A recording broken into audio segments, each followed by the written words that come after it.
Welcome to the Opera Road Trip. I'm your host, Sebastian Schwarz, and together with my guests Barbora Horáková Joly and Jiří Heřman, I want to take you to the Czech Republic. As we go on this journey together, you will hear me use several familiar terms that are much more than geography, since we are also traveling through time here: Czech, Bohemian, and Moravian. And historically, this makes perfect sense. What we know only since 1993 as the Czech Republic consists primarily of the historic regions for centuries known as Bohemia, Moravia, and part of Silesia, where people identified first with these historic lands rather than with a modern nation-state. The largest of these regions, Bohemia, gave its Czech name, Čechy, to the area that we now associate with Czech culture and language. As a result, many musicians from what is now the Czech Republic became known internationally as Bohemian, because Bohemia was the best known of these regions. Others, however, were distinctly Moravian. Leoš Janáček, for example, drew much of his inspiration from the language, culture, and folk traditions of Moravia. The story becomes even more curious when we remember that the French word bohémien, or the English word bohemian, eventually came to describe artists living unconventional lives, often traveling from place to place and surviving largely through their art. The connection is indirect and somewhat accidental, but it means that a word originally associated with one of the historic Czech lands gradually evolved into a global cultural stereotype. And in some respects, the association is not entirely misplaced. Long before the Czech Republic existed, musicians from Bohemia and Moravia were already leading these unconventional lives, traveling across Europe, shaping musical life far beyond their homeland. But as usual, before we turn to today's guests, let's start with a bit of music and then take a brief journey through more than 4 centuries of operatic history. Here, 2 excerpts from the virtuosic overture of Smetana's Prodaná nevěsta, The Bartered Bride, music from 1866, performed here by the orchestra of Teatro Real de Madrid.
Unlike Italy, France, or England, the Czech lands did not develop opera as the expression of a sovereign national culture.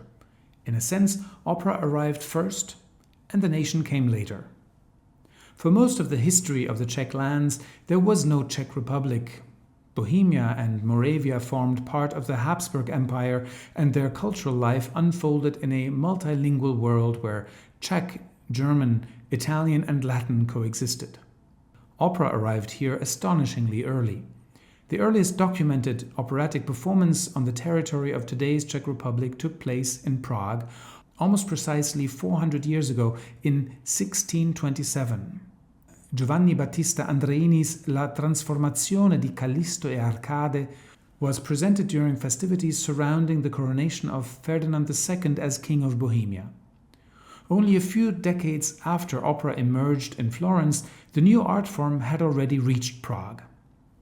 For much of the 17th and early 18th centuries, opera in the Czech lands was largely Italian in language and style. Yet Bohemia was far from a cultural periphery. Prague was an important imperial city, and musicians from the Czech lands increasingly made their mark across Europe.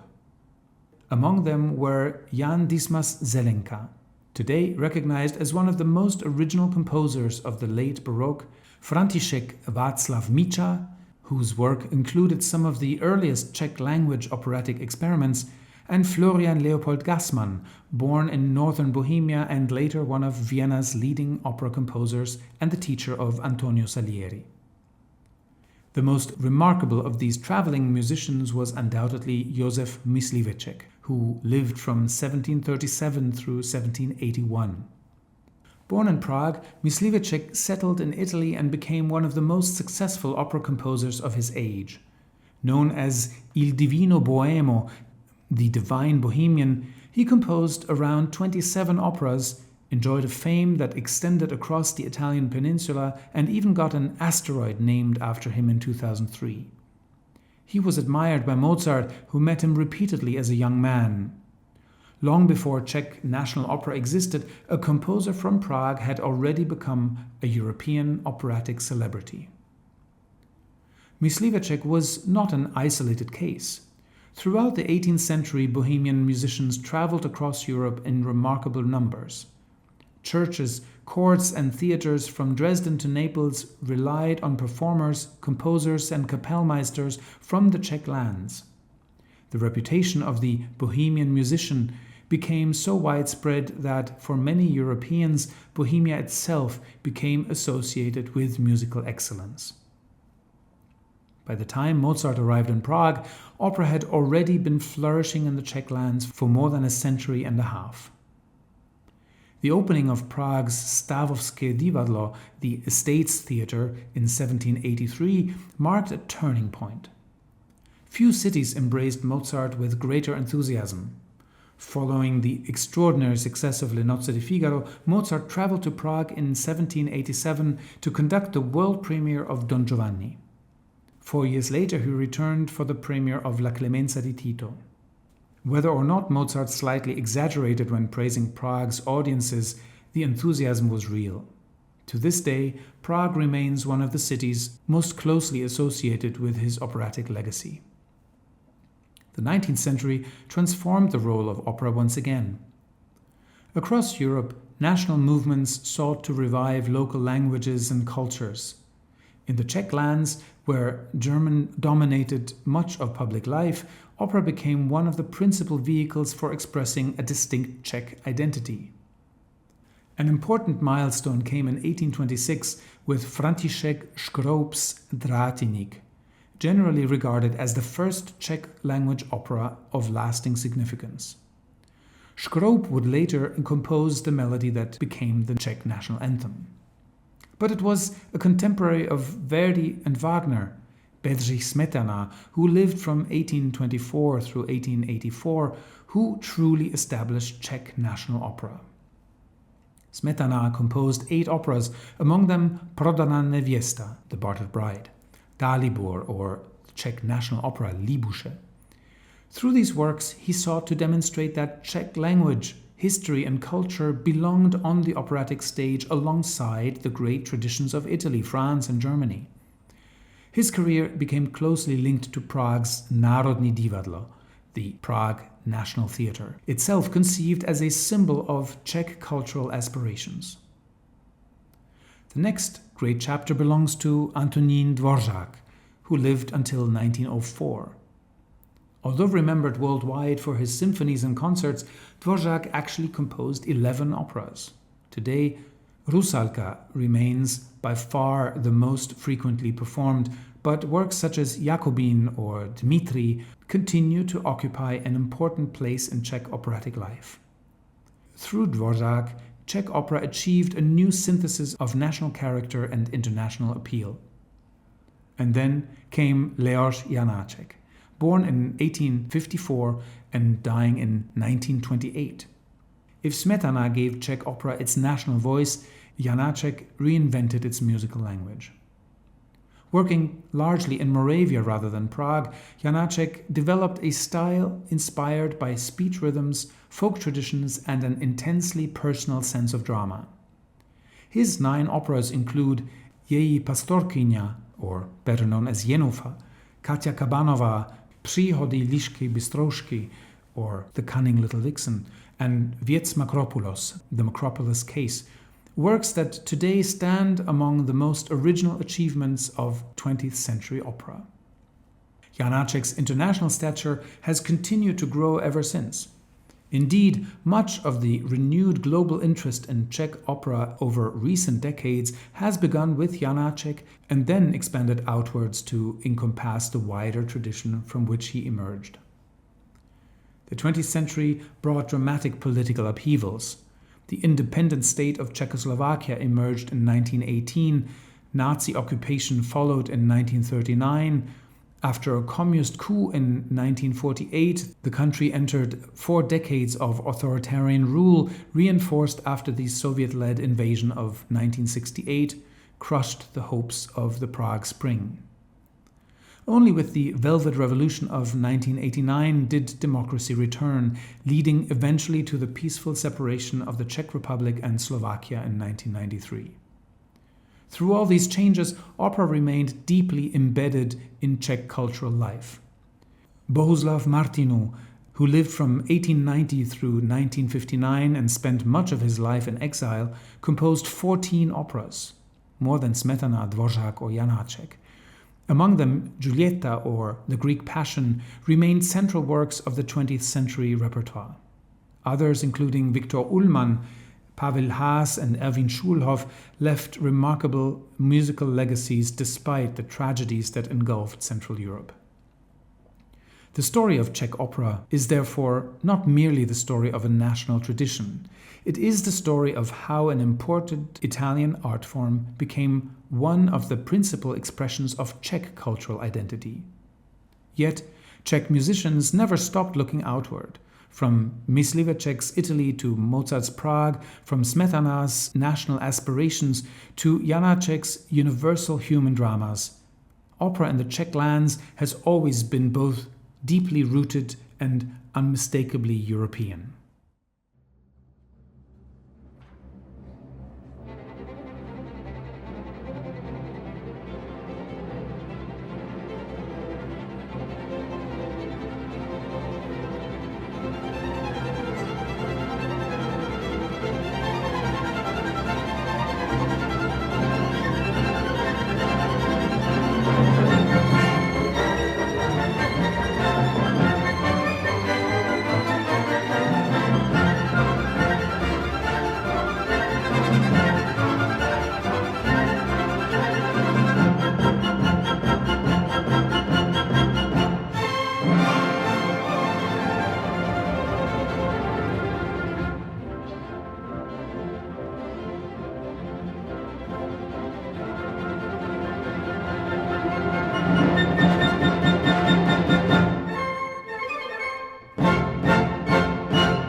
The vitality of Czech opera is not merely a matter of history. For a country of just over 10 million inhabitants, the Czech Republic maintains one of the densest operatic networks anywhere in Europe. Permanent opera companies can be found not only in Prague but also in Brno, Ostrava, Pilzeň, Liberec, Olomouc, České Budějovice, Opava and Ústí nad Labem.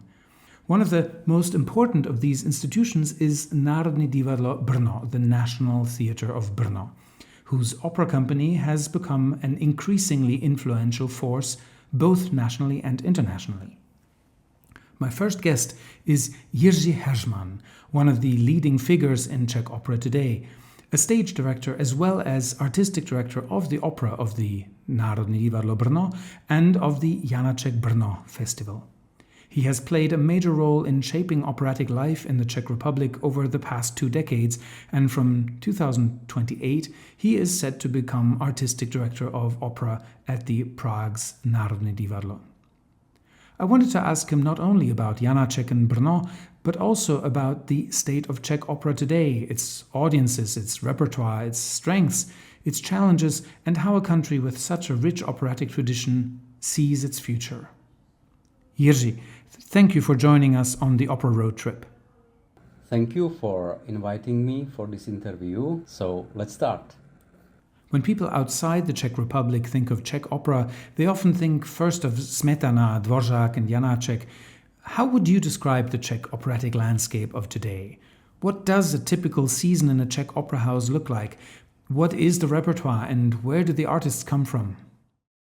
So it's a very rich, large question because we have a lot of opera houses in Czech Republic with really various dramaturgy, and of course, if I may say that almost in every opera house in Czech Republic you will find for sure Czech repertoire, not only of the composers which you presented, the other names which are not really known abroad. Mainly also it's Bohuslav Martinů, it might be also Zdeněk Fibich, Novák and the others.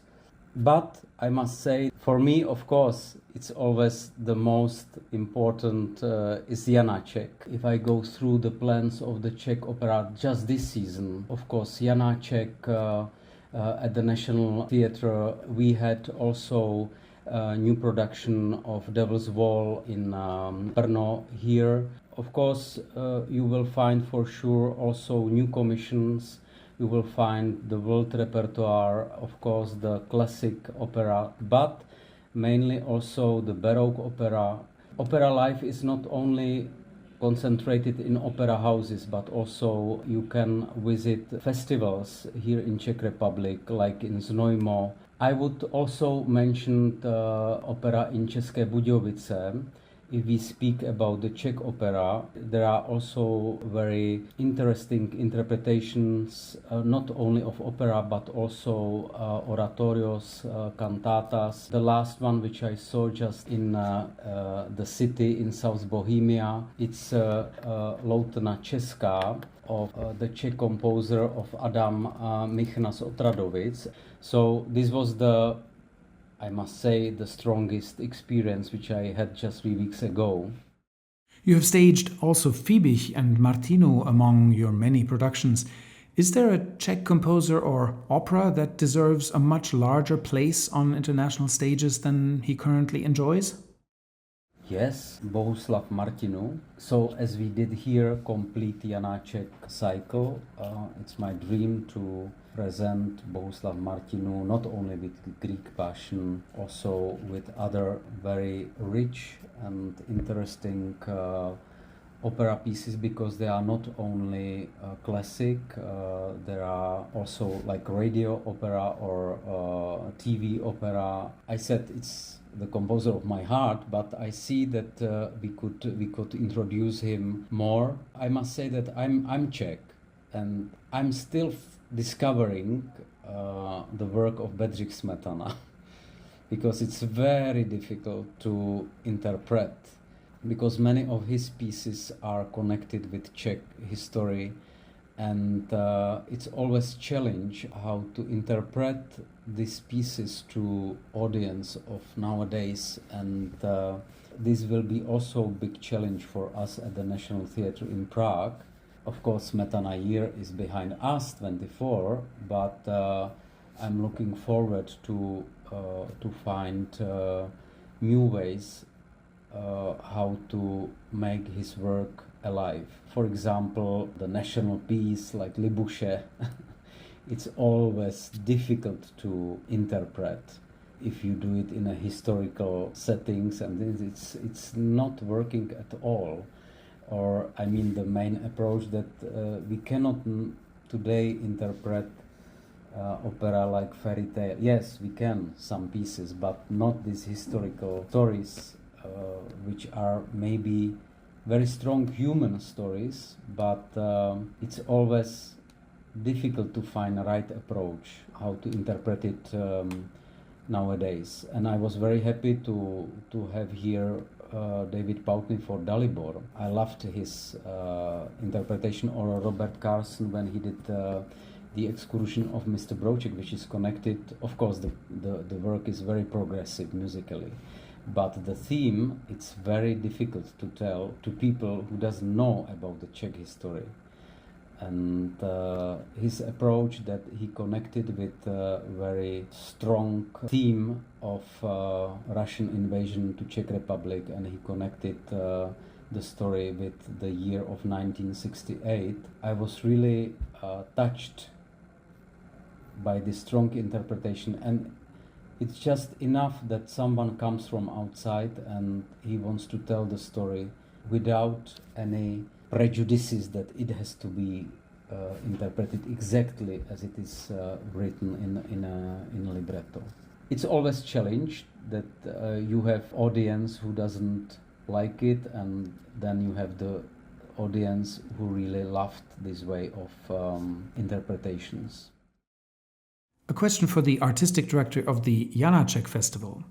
Janáček's international reputation has grown enormously over the past 30 years, largely also, of course, thanks to your contributions. What do you think the world still misunderstands about him? Janáček is now the most performed composer, Czech composer, Moravian composer in the world, and he is human, and he is very close to our feelings, our hearts. And sometimes I hear that we will not do this piece because even nowadays Janáček is not very attracting the audience. Maybe this is something which we shall not be afraid to show more operas by him, because it's not only about Janufa and Katia Kabanova and the Cunning Little Vixen, because maybe they think that the language and the people will not understand, but I think it's not important to understand exactly the words sometimes, because Janáček was genius in his composition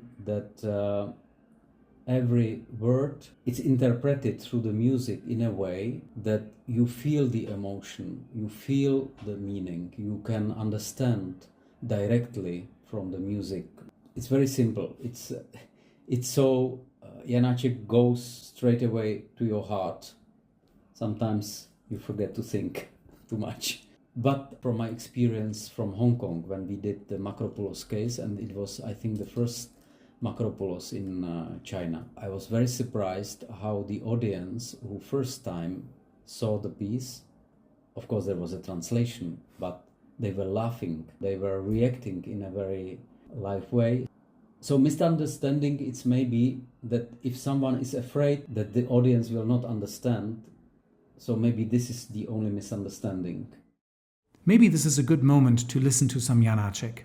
Here an excerpt that illustrates particularly well the folkloristic idiom Janáček found for the two young lovers Varvara and Kudryas in his Katia Kabanova. Here sung by Magdalena Kožena and Ladislav Elgar in a beautiful recent recording with the London Symphony Orchestra conducted by Sir Simon Rattle.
What is the biggest challenge facing Czech opera today that audiences may not see from the auditorium?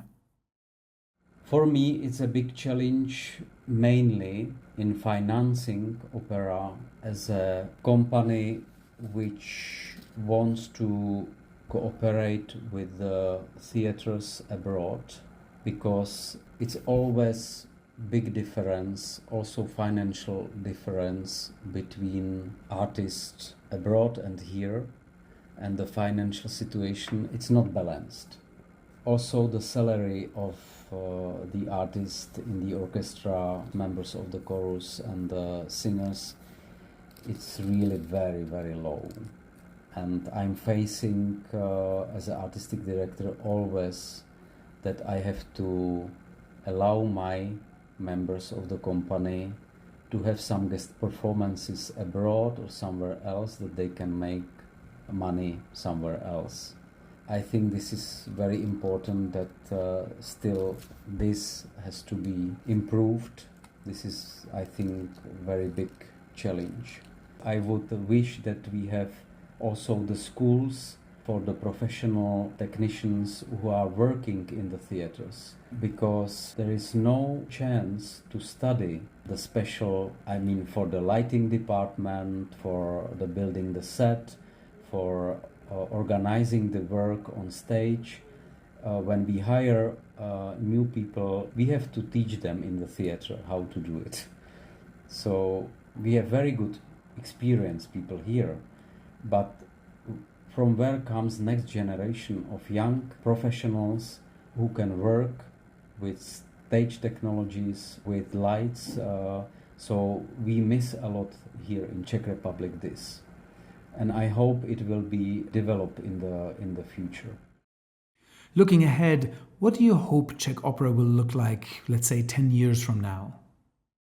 So it will be, for sure, in Czech Republic, full of new operas, full of new places where you can see opera. And if you visit Czech Republic, you will have a very rich scale of interpretation of the world repertoire, but also of Czech opera. And many festivals are developing in a direction that they are focusing on, for example, Smetanova Litovyšl on Smetana, Janáček Festival on Janáček, Festival Znojmo or Český Krumlov for Baroque opera, or in Ostrava developed fantastic opera festival of new opera. So you can experience in Ostrava festival new commissions. It's also nice to follow that there are small opera companies, independent, who always create something which also makes for us from the theaters to see opera interpreted in another way. And I see that we have a lot of young artists, promising artists, which will develop and which will enrich opera here. And I can observe that they have vision of opera as a very important experience which has something to tell audience nowadays. Jiří, wonderful to have you with us today. Jiří Heřman, Artistic Director of the Janáček Festival and of the Národní divadlo in Brno. Thank you for your insights and for sharing also your challenges and hopes with us. Thank you. And you are welcome not only in Brno, but in every opera house in Czech Republic and in the festivals which we have here come. I think it's always inspiring and full of joy from the art of opera.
You have just listened to an excerpt from the so-called school cantata from Dvořák's 1889 Jakobin with the musical forces of the National Theatre in Brno.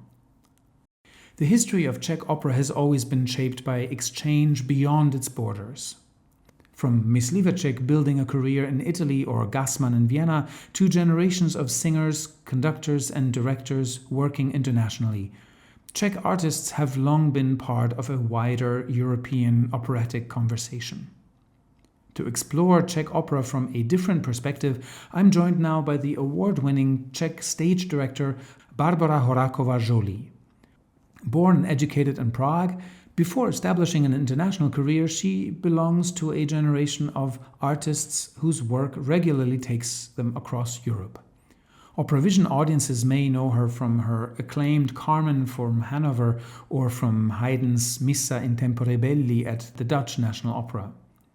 I was curious to hear what Prague gave her as an artist, what she discovered abroad, and how she views Czech opera today, from both inside and outside the country. Barbora, welcome to the Opera Road Trip. Hello, and thank you very much. You trained at HAMU, the Prague Music Academy, but then left relatively quickly and continued your studies in Switzerland and Munich. You live in Switzerland, you work all across Europe, you won the International Opera Awards and, if I'm not mistaken, only relatively recently returned to build an artistic relationship with Prague again. Is it even okay that I invited you to this episode about the Czech Republic rather than, let's say, Switzerland? No, I'm very happy about it because I always think we work everywhere, and I would say I don't really think when I work in France or Germany or Belgium or whenever in the world, Spain, about the differences, but we do carry where we come from, and I just had a recently premiere in Prague as well with a Dialogue of Carmelites, and it has been very emotional one because I was talking also about the history in Czech Republic, about time of 50s and about the times where my roots carry a lot of wounds as well. So I'm very happy to talk about Prague and about Czech Republic and about the wonderful culture this country also has and carry. We've already heard a little bit about that in the episode so far, but let's start with you. When did opera become something more than just music for you? Well, I would say it happened actually very extremely early because I was singing in a children's choir since I was, I think, 4 years old, something like this.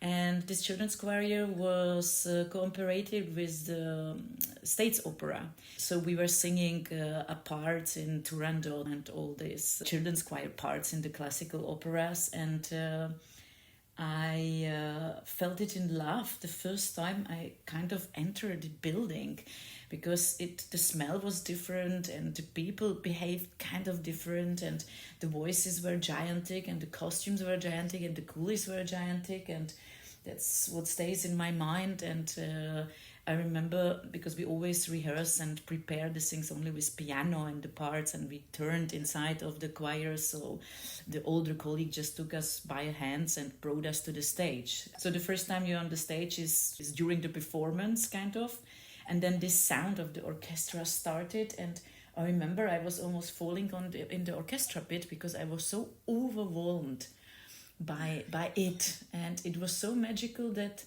it just was like an arrow which hits my heart and never let it go.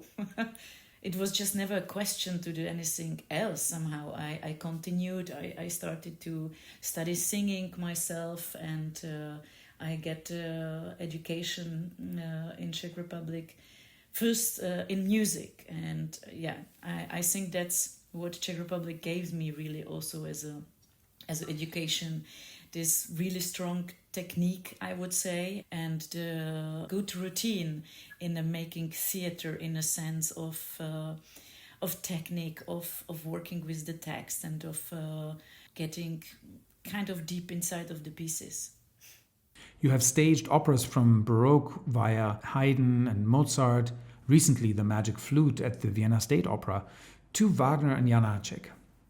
Especially having worked in so many different European contexts, is there anything that you bring to the table that you would say is a distinctively Czech voice?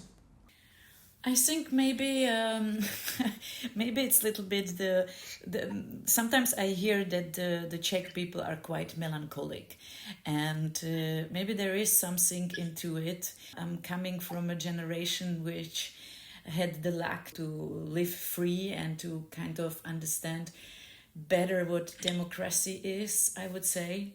And this feeling of the past, of the people being close behind the Iron Curtain, maybe this is the melancholy we are carrying somehow. And I would say, for me, what is really important when I stage opera and pieces is the psychology of the pieces and the emotions of the pieces. And I don't know if it's a particularly Czech note I'm bringing there, but I like to think about the history, the past, and the possibility of being able to be free. And freedom is something very extremely important in my work. Maybe if you may call it this, or maybe it's more universal. Is there something that the international opera world misunderstands about Czech opera? I don't know if it's really misunderstanding. Sometimes this kind of roots, for example, in a folks music, there are still festival of folks music. Every family I know makes music together. There is a very strong Baroque music background in Valtice, which is a place in the middle of a vineyard, and it fits, of course, so during the day you are having a master classes of Baroque music, and in the evening you go in the cellar and sing Moravian folk songs and Bohemian folk songs, and so it's very funny.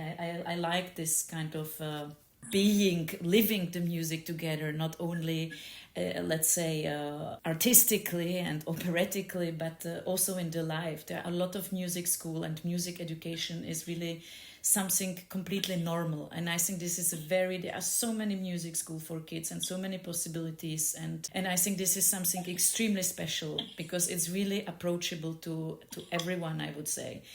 I think that, for example, when I hear sometimes Martinu or even Janáček, which is really, for me, Janáček is so much created by the language. The music is basically the language as well. Or in Martinu, when I stage Greek Passion, I felt so much of the sounds of the villages somehow. So maybe this is something which I would not say we do better, but sometimes it's true that I may miss these notes somehow in the perfection of trying to interpret these pieces. Yeah, it's something which is very, very close. I think that, for example, Fibich is one of a composer which I would love to hear much more abroad, because I think that his psychological thinking about the music theatre is extremely modern.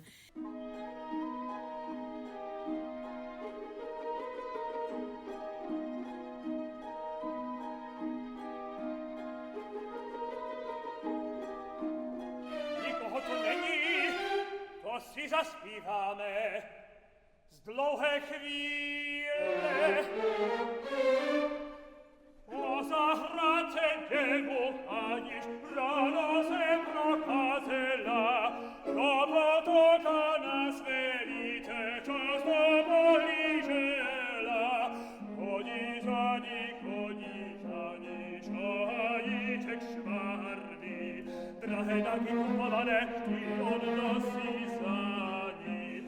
Zadoklady za červené svoje dárky volí, spokenky to šátečky to podečky zavolí. Co pak dělá, že nepřichází? Ej, půjdu já mladušenka na trh pohled nautí, a co se mi líbit bude, koupím na světouti.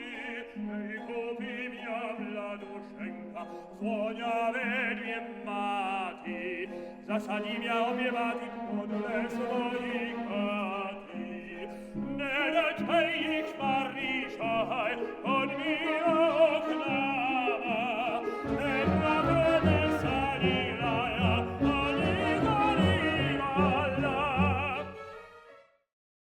We listened to another excerpt from the Katja Kabanova recording with the London Symphony Orchestra under Sir Simon Rattle with Ladislav Elgar.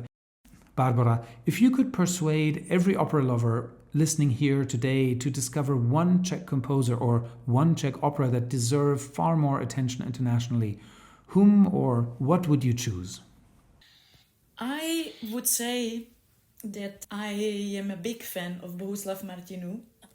I think that he did a lot of so many different things in different languages and in different colors, and he was able to write big dramas and also comedies and melodramas, and I think it's a composer who would maybe deserve even more attention. And as I already mentioned, I think that Fibich is maybe also one of composer which may have been discovered more abroad as well. As opera leaders, well, as humans too, we are constantly asked to adapt to a changing world. Having come across so many types of leadership by now, how would you assess the situation in the Czech Republic? I think that there are some new leaderships which definitely tries to open new doors and invite new artists and invite people also from abroad, because sometimes the tendency may have been that the country is still a little bit on his own. And I think there are definitely tries, but the problem is that maybe sometimes the institution on itself and how for years these institutions have been running, it's still very complicated, old-fashioned ways of dealing with things. And as they are at the same time tendencies, I have the feeling to do more dramaturgically interesting programs and to bring artists from abroad. You start to try to program maybe more pieces while you are still big repertoire house, or concretely in Prague, it's 3 houses together to manage, and you have big ensembles, but as everywhere, limited money sources, and then you see the struggling of building up the sets, of keeping the schedules, of having the singers in the rehearsals, because they at the same time have to be turning all around Czech Republic and sing everywhere. So to get them together in the rehearsals seems sometimes almost like a mission impossible. And I think this structure would need to radically change, and also to get maybe inside of the institution sometimes not only the artists which are coming from abroad, but also people who speak the languages with these teams, or which knows how to use the new technologies in a way that if there are a German firma being part of a technical setup on the State's Opera, that you also have a people who can kind of work with it directly in the country and not always call to Germany and wait till someone comes from there, but to have the people already wanting to be there. And I don't know if I formulated really clear enough, but I think that it will take still some time to break these old structures and to try to make them a little bit more productive, because sometimes I have the feeling that it's a bit crushing together these structures with the wanting of a little bit a new way, more open way of doing things towards the world. But since Czech Republic have been also really closed for many years, and it's not that terribly long time ago, I think sometimes you really feel that in the mentality. Already Jiří Heřman and now also you mentioned that singers were often hard to get into the room because they were out singing all over the country constantly just to make ends meet. From your perspective as an artist, are artists paid properly for their work? No. It's the biggest part of the problem, because if you can create the conditions where the singers can be able to stay in one place in order to be able to survive, and I talk really about surviving sometimes, to do their job properly in one theater and having enough salary that they don't need to go there and there and there, I think everything would be much more easier. But to talk honestly, I think this is unfortunately really not the case, and that's where all the chaos may be starting. And I'm not an economist, and so I don't want to put my hands in it, and I know the money is starting to be missing, unfortunately, not only in Czech Republic, but everywhere in the world. But it's really important to create at least basic conditions so that one can be paid for the work. There are many fantastic artists, I have to say. I did now in Prague, I think 5 productions, and I had always extraordinary singers on the stage. They are really hard workers and great, but it's very difficult if you have to be traveling all around the country to be able to feed your family. And I know that art was never maybe something what we did we don't become artists to make money, but at the same time I don't think that art should be social working either. And I think to be a singer, to give your soul on the stage and to give for me, the human voice and to present a human voice and to be on the stage. You are kind of always so vulnerable and naked in a way, because you don't have another instrument. The instrument is you. It's what is inside of you. It's really something which has to be valued, because the voice is moving the world, and it makes us feel, it makes the public feel, and at the end, no matter what our jobs also are as a director, it's them at the end presenting our visions and giving everything, hopefully everything. And we need to be able to create condition for these artists so that they also really can give everything.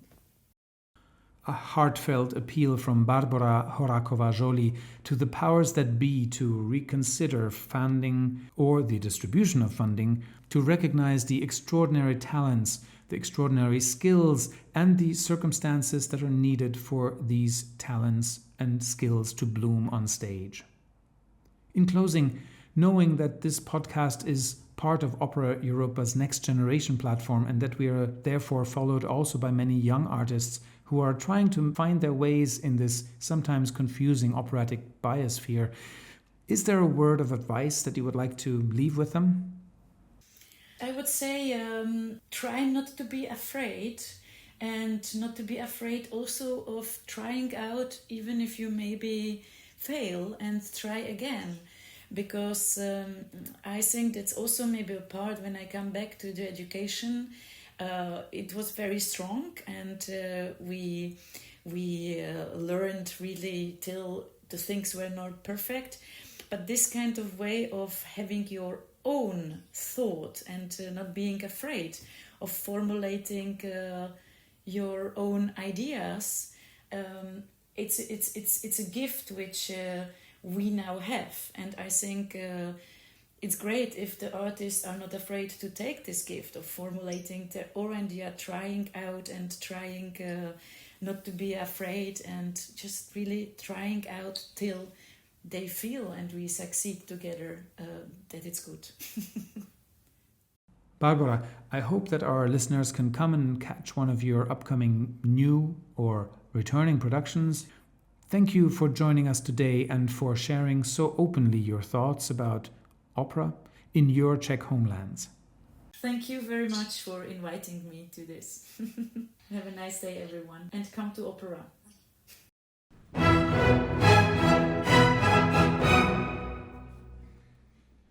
I thank today's guests, Barbora Horáková Joly and Jiří Heřman, for joining me today. I thank Catherine McDowell and Jade Orrell of the London Symphony Orchestra for making their recording of Katia Kabanova available to us, and thanks also for the support of everyone at OperaVision.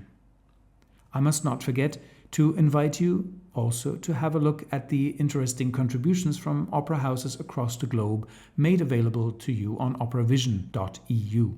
There's a Norma from the Irish National Opera.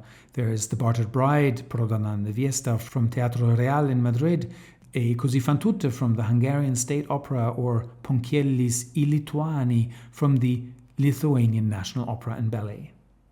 And why not check out our New to Opera feature with its opera for beginners, or an opera glossary, or where you can learn about voice types, break-ups in opera, or 5 Reasons to Love Verdi on operavision.eu. My bonus track for you at the end of today's episode is Marzenka's first aria with Natalia Tanasi and the orchestra of Teatro Real de Madrid, conducted by Gustavo Jimeno. I hope you will join me again for our next episode a month from now.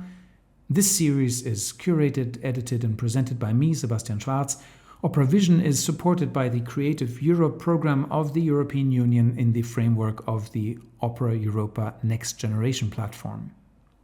Until next time, keep singing, keep questioning, and take care.